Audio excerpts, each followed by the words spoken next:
ঈদগাঁও উপজেলা নির্বাহী কর্মকর্তা সুবল চাকমার বদলিজনিত বিদায়ী সংবর্ধনা অনুষ্ঠান সম্পন্ন হয়েছে।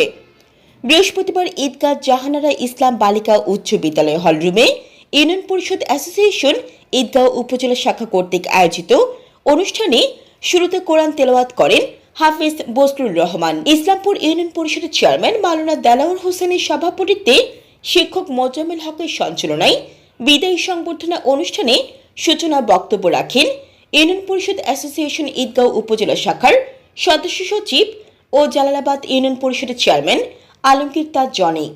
বক্তব্য রাখেন ঈদগাঁও থানার ভারপ্রাপ্ত কর্মকর্তা মশিউর রহমান, উপজেলা নির্বাচন অফিসার হুমায়ুন কবির, উপজেলা প্রকল্প কর্মকর্তা ইসলামাবাদ ইউনিয়ন পরিষদের ভারপ্রাপ্ত চেয়ারম্যান নুরুল ইসলাম, জালালাবাদ ইউনিয়ন পরিষদের প্যানেল চেয়ারম্যান কামাল হোসেন, ইসলামপুরের সালাউদ্দিন বাবুল, পোকখালীর আজম খান সহ উপজেলার 5 ইউনিয়নের সাধারণ ও সংরক্ষিত আসনের সদস্য, রাজনীতিবিদ, সাংবাদিক, ব্যবসায়ী সহ উপজেলার বিভিন্ন শ্রেণী পেশার অসংখ্য মানুষ উপস্থিত ছিলেন।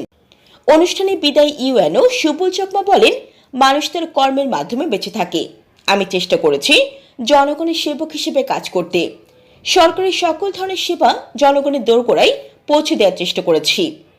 এরপরে মানুষ হিসেবে যদি কোনো ভুল করে থাকি তাহলে আমাকে ক্ষমা সুন্দর দৃষ্টিতে দেখবেন।